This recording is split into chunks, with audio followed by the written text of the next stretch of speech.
Tonight on Localite, John Compton and Eden Dawn discuss the Portland and Northwest fashion scene. Eden works as a blogger, editor, stylist, and adjunct professor, and if she wasn't busy enough, she also plans one of the largest fashion shows in the Northwest.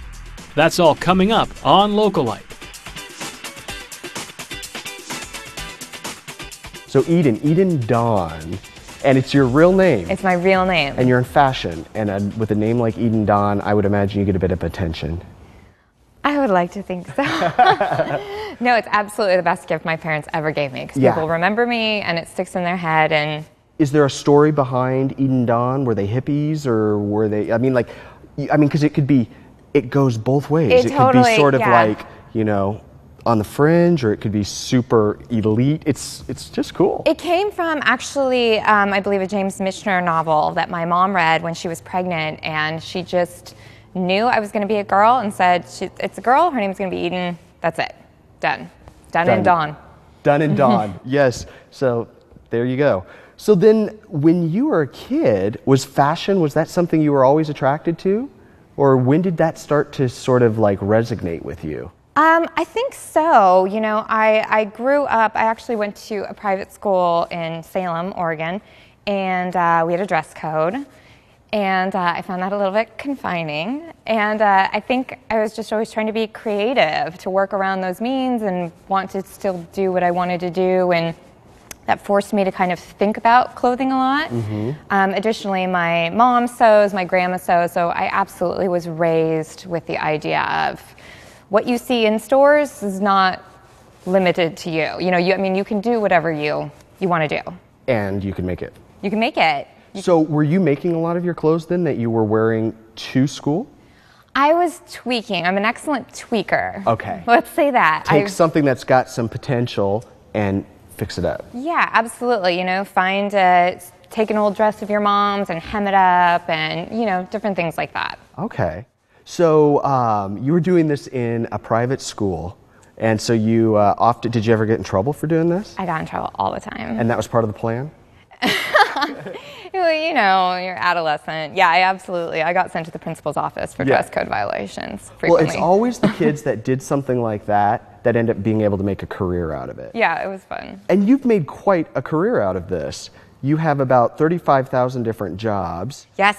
On a slow day. Why don't you pick one to start with and tell me about? Because you wear a lot of hats. I do. A lot of fashionable hats. Very, yes. Well, I think I expend most of my energy as the fashion editor for Portland Monthly, which in itself is kind of a twofold job, because I do the articles for the magazine every month, which include coming up with the concept, styling all of the photo shoots. So, running around town, meeting with designers, pulling clothing, putting together those shoots, and then additionally writing the copy for the articles. Wow. And obviously that takes a village. I have a great senior editor who helps me with the copy, and my art director is amazing and all that. Separate from that, also every day I write for the magazine's fashion blog, which is just me, and running around reviewing fashion shows, telling what designers are having sales, interviewing some great out-of-town. This year I've interviewed Tracy Reese and Franco Sarto and some really big names that have come through Portland. And yeah, so there's a lot of click-clacking. Do you ever get yourself in any trouble on the blog? Knock on wood. Yeah? Not yet. Not yet. Not yet. Everything's been really great, and I've been involved in the fashion scene and writing in Portland for a few years now. So, I just kind of know everybody and sort of know what to cover and what. Yeah. So the writing piece. Yeah. How did you get into writing as well? Was writing part of the plan?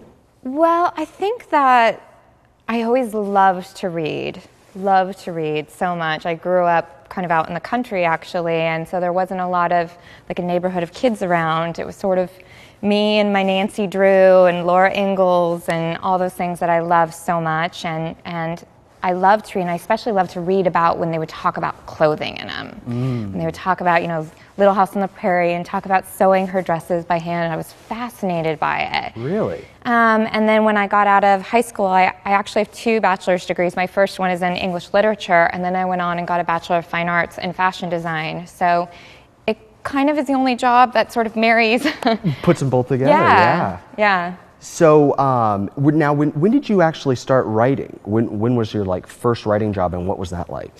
My very first writing job that I did outside of college projects or whatever was I was the internal blog writer for Portland Fashion Week. They asked me to come on and start. Back in the day, I was designing a little bit, and I loved being around the fashion, but I knew I didn't have the passion to be a designer, to sit. They work so hard, hunched over your sewing machine, and, these long hours. And I wasn't quite suited for that. But I knew that I needed to be around that world. And so they sort of approached me and were like, what else can we do? We want to have you on board. And I said, I'll write for you. And then I wrote every night, covered the shows every night, and just sort of got the word out. And I did that for a few years before going to a local paper and then to the magazine. Wow. Yep. So what was the first thing that you designed? Oh, the very first thing that I designed ever? Yes. That's really difficult. Well, I would have a hand in my Easter dresses, going to this fabric store with my mom and vetoing fabric and patterns. Vetoing, yes, absolutely, because I was in my pink phase, and if it didn't have enough pink, I would throw a hissy fit.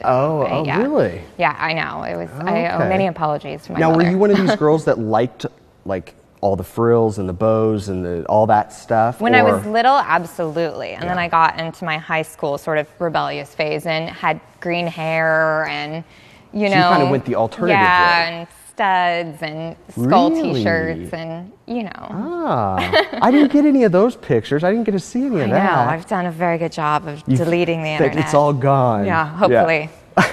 Hopefully. Well, good. Well, when we come back, I want to talk to you more about what you're doing and all of the projects that you have going on. And you have some really, you were just at a meeting that sounds very fascinating. So we'll talk about all those things when we come back. Be right back.